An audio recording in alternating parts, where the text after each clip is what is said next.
কি মনে হচ্ছে ইন্ডিয়া অনেক বড় টিম হাসতে হাসতে উঠে যাবে সেমিফাইনালে, তাই না? সেগুড়ে বালি। এই মুহূর্তে ইন্ডিয়ার অবস্থা কিছুটা পাকিস্তান আর বাংলাদেশের মতন হয়ে গেছে। পাকিস্তান আর বাংলাদেশ যেমন অন্যের দিকে তাকিয়ে থাকে, অমুক দিনের বৃষ্টিতে যদি ম্যাচটা ভেস্তে যায় তাহলে আমরা সুযোগ পেয়ে যাব, তমুক দিনের ম্যাচটায় যদি অমুক টিম জিতে যায় তাহলে আমরা সুযোগ পেয়ে যাব। ঠিক এই রকম পরিস্থিতি এই মুহূর্তে ভারতের হয়ে গেছে। ভারতের পরিস্থিতিটা সাউথ আফ্রিকার সাথে ৭৬ রানে হারবার পরে এতটাই জঘন্য হয়ে গেছে যে সেমিফাইনালে পা দেওয়ার জন্য এই মুহূর্তে ভারতকে সবার আগে সাউথ আফ্রিকার দিকে তাকিয়ে থাকতে হচ্ছে। হ্যাঁ, ভারতকে জিম্বাবুয়ের সাথে এবং ওয়েস্ট ইন্ডিজের সাথে ম্যাচটা তো জিততেই হবে, কিন্তু ভারত নেট রান রেটের দিকে এতটাই পিছিয়ে গেছে যে ভারতকে তারপরেও সাউথ আফ্রিকার দিকে তাকিয়ে থাকতে হবে যে সাউথ আফ্রিকা যদি ওয়েস্ট ইন্ডিজকে হারিয়ে দেয় তবেই কিন্তু ভারত উঠতে পারবে সেমিফাইনালে। হ্যাঁ, কারণ ওয়েস্ট ইন্ডিজ আজকে জিম্বাবুয়েকে ১০৭ রানে ম্যাচ হারিয়েছে। শুধু ১০৭ রানে ম্যাচ হারায়নি, তারা রীতিমতো অল উইকেটও করে দিয়েছে জিম্বাবুয়েকে। এবারে বুঝতেই পারছো যে পয়েন্টস টেবিলে তারা কতটা রান রেটের দিকে ওয়েস্ট ইন্ডিজ কতখানি এগিয়ে গেছে, আর ঠিক তার ডবল পজিশনে পিছিয়ে রয়েছে ভারত। তার মানে ভারতকে দুটো ম্যাচ তো জিততেই হবে, উল্টে এর পরেও মানে দুটো ম্যাচ জেতবার পরেও সাউথ আফ্রিকার মুখের দিকে তাকিয়ে বসে থাকতে হবে যে সাউথ আফ্রিকা যদি ওয়েস্ট ইন্ডিজকে ম্যাচ হারিয়ে দেয় তবে আমরা কোনোভাবে সুপার 8 থেকে সেমিফাইনালের রাস্তায় পা দিতে পারবো। এরকম জঘন্য পরিস্থিতি হয়ে গেছে। আর জঘন্য এই পরিস্থিতিটা হয়েছে শুধুমাত্র অহংকারের কারণে, আর কোনো কিছু না। মানে ছোট মোটো বায়োলেট্রিয়াল সিরিজগুলো জিতে ভারতীয় প্লেয়াররা ভেবেছিল যে আমাদের থেকে বড় টিম এই দুনিয়ায় কোথাও নেই। এই দুদিন আগে মানে সাউথ আফ্রিকার সাথে যেদিন খেলা হলো তার আগের দিনকে একজন জার্নালিস্ট আমাদের ক্যাপ্টেন সূর্য কুমার যাদবকে জিজ্ঞাসা করে যে এই মুহূর্তে রিসেন্ট টাইমে অভিষেক শর্মার যেরকম ফর্ম চলছে তাহলে অভিষেক শর্মাকে কি ড্রপ করা হবে, তার জায়গায় কি সঞ্জু স্যামসনকে নেওয়া হবে?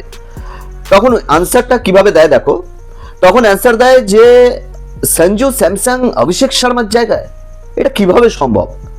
শুধু তাই নয়, জার্নালিস্ট এরপরে বলেন যে তাহলে ৩ নম্বর পজিশনটাতে তিলক ভার্মার জায়গায় কি কোনোভাবে সঞ্জু স্যামসনকে রাখা যায়?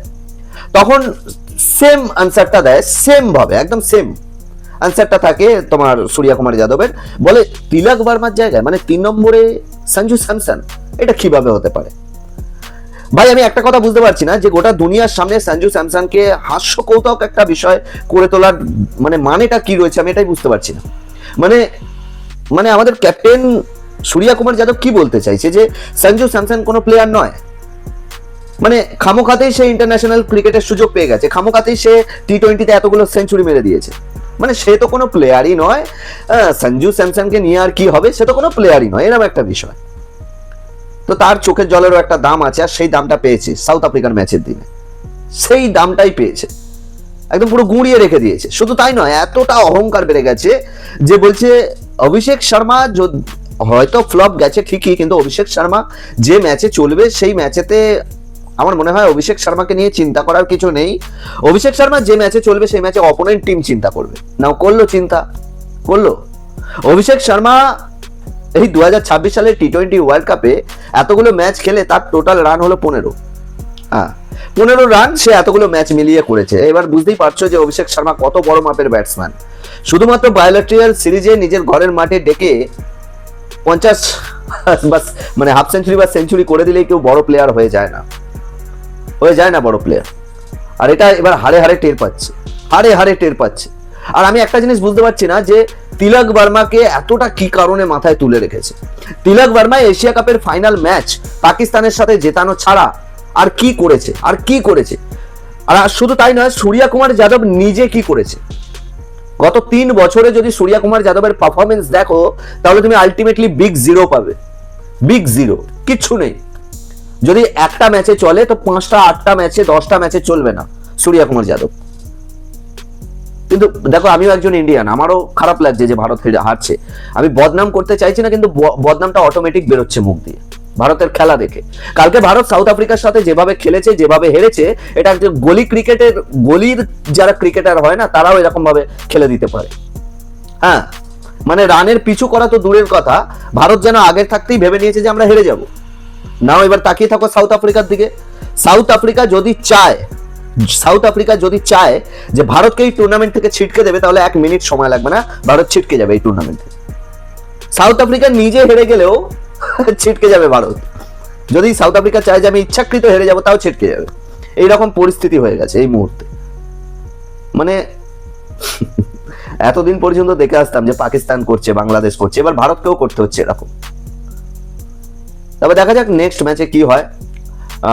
আশা করব যে নেক্সট ম্যাচ রয়েছে জিম্বাবুয়ের সাথে, এবং জিম্বাবুয়ের সাথে ম্যাচটায় যাতে ভারত কমসে কম একটু ভালো, মানে একটু বিগ লেভেলে জিততে পারে, যাতে কমসে কম যে পয়েন্টসটা, মানে যে রান রেটটা মাইনাসে হয়ে রয়েছে সেটা কমসে কম কভার হোক।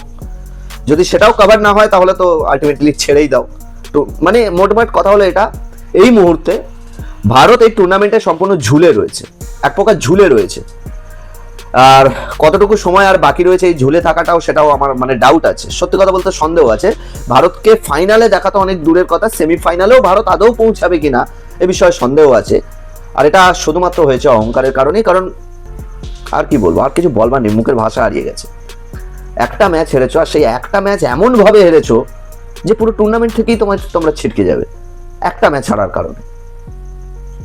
বাকি চলো, আর কিছু বলবার নেই। তোমাদের মতামত অবশ্যই কমেন্ট করে জানিও, তোমাদের কি মনে হয় ভারত কি কোনোভাবে পৌঁছাতে পারে সেমিফাইনালে? ফাইনালের গল্প তো তোমরা ভুলেই যাও, সেমিফাইনালে কি পৌঁছাতে পারবে? কমেন্ট করে অবশ্যই জানিও তোমাদের মত, তোমাদের ওপিনিয়ন অবশ্যই কমেন্ট বক্সে জানিও। ভিডিও ভালো লাগলে লাইক কমেন্ট শেয়ার করে চ্যানেলটাকেও সাবস্ক্রাইব করে নিও।